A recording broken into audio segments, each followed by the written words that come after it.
Hello, and thanks to everyone for joining us. My name is Matt Parker from the Engineering Construction Industry Training Board. And for those of you that aren't aware, in the summer of 2020, the ECITB, in an effort to mark its commitment to bringing about long-term, effective and positive change across our industry, launched its Inclusion, Diversity, Equality Action Task Force, or IDEA. This task force was created with a very specific purpose of helping to ensure that ED&I awareness is embedded in our training standards, raise awareness and showcase diversity in action, and to ultimately promote the industry as an appealing career choice for all. In addition to some of its other initiatives, the IDEA Task Force is sponsoring the ECITB's very first ED&I campaign, which we launched this month.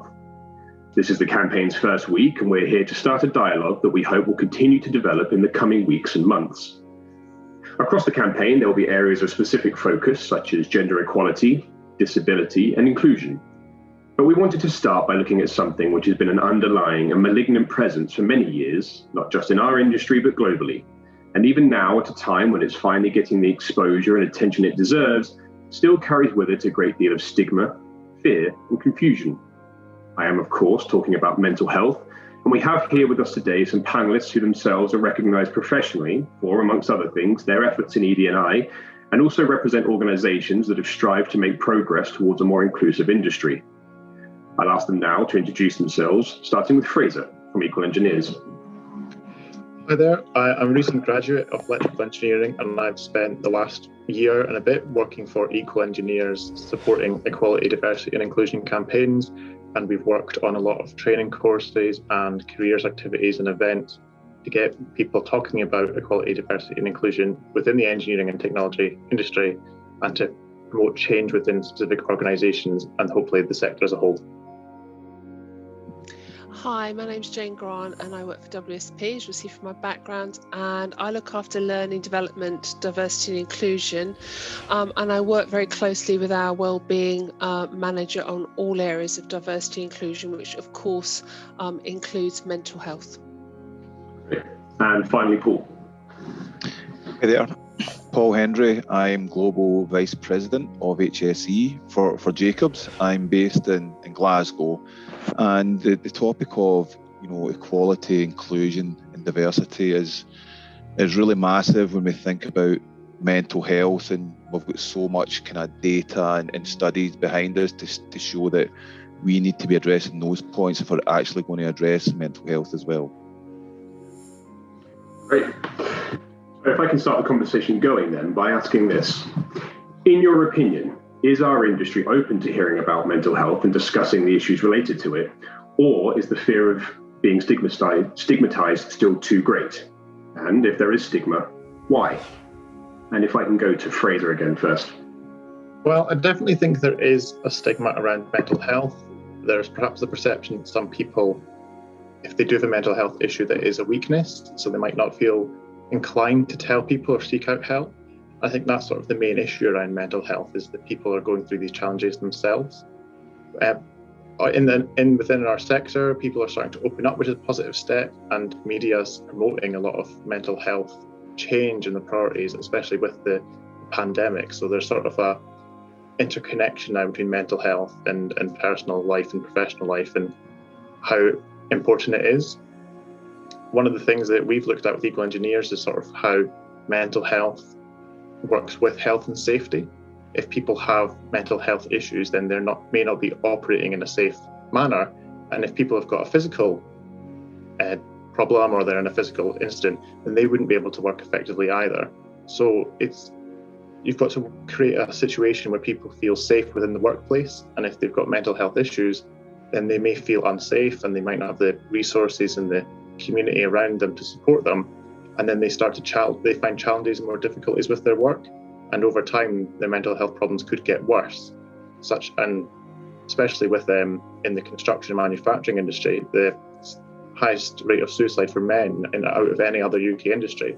So we're not entirely certain that we're making enough impact in mental health awareness and support. So we want to focus a lot of work into that. And that's what some of the research that we've carried out has found, is that people in that sector, and mainly male engineers, are finding more mental health challenges than others.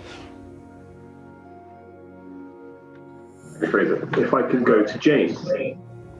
Yeah, I totally agree with what Fraser's saying, and building on that, I think the last 12 to 18 months has accelerated lots of people's understanding of mental health, because everybody has had challenges during this lockdown period and during the pandemic. And, I described it to one of my colleagues soon after we were all locked down in March 2020 that, if your anxiety level on a scale of 1 to 10, 10 being very anxious, was usually a 1 or 2, when everybody instantly moved to a 4 or 5. And so I think what has helped the understanding of mental health is the fact that everybody has experienced some levels of anxiety and some levels of mental health challenges over the past year. And before that, I guess I used to get asked sometimes by those who had never experienced it and were fortunate enough not to have had that in their family or themselves, well, kind of what is mental health? I don't really understand the definition of mental health. And I think sometimes we have to be careful that those basics are fully understood by everybody across our industry and in our families and friends as well, and understand what that might mean. There are some perceptions that if you talk about mental health challenges, you're talking about somebody who may need kind of hospitalisation, sectioning, that sort of thing, when actually mental health has a huge range of different ways that we can look at it, and we should look at it. So I think that basic understanding is really important, but I do think that the past year has really perhaps helped most people recognise that mental health challenges are an everyday thing for lots of us, and that opening up to your colleagues and discussing how you're feeling today. I do a thing on all of my training sessions and all of my meetings that I do, which we do a one-word check-in. How are you feeling today, with a one-word check-in? And that can be tired, it can be frustrated, it can be overwhelmed, it can be happy, whatever it is. But it's a really good way to get people to actually start opening up a conversation about not just having that kind of almost Pavlov response when someone says to you, how are you today? And you say, I'm fine. Thanks, Jane. And Paul, any thoughts? Yeah, before I give my thoughts on the question, I just want to touch on something, a couple of things Jane said actually. With her one-word check-in, we open up a lot of our training and meetings with, asking people, how are you? And instead of saying, hey, I'm Paul Hendy, I'm from Glasgow, I've got 3 kids, I've been with Jacobs 9 years, we just say, what's in your mind today?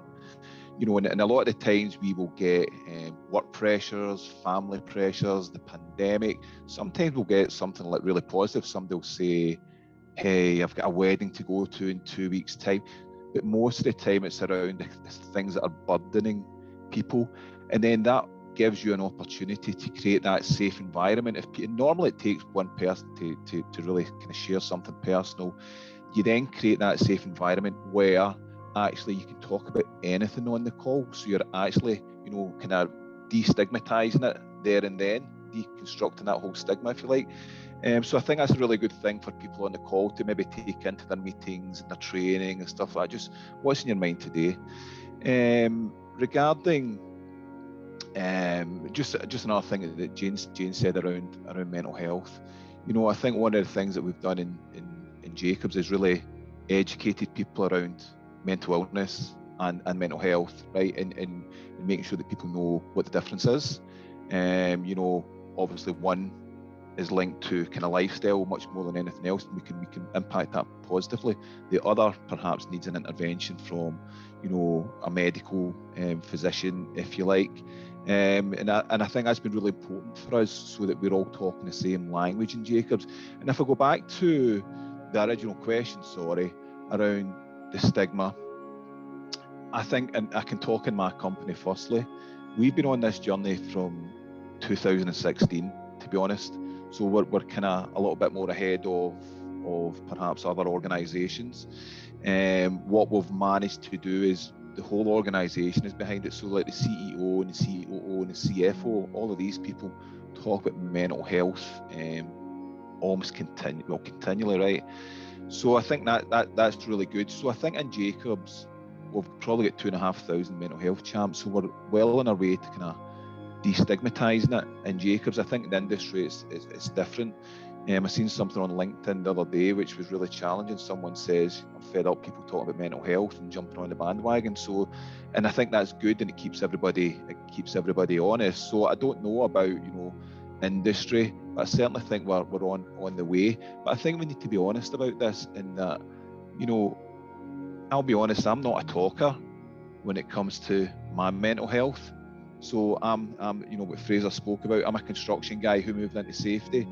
And I wouldn't really talk about my mental health until I've worked it out and processed it for myself. And there's a bunch of people like that. So until I feel comfortable to talk about my mental health, I would say that we still have a long way to go to eliminating the stigma.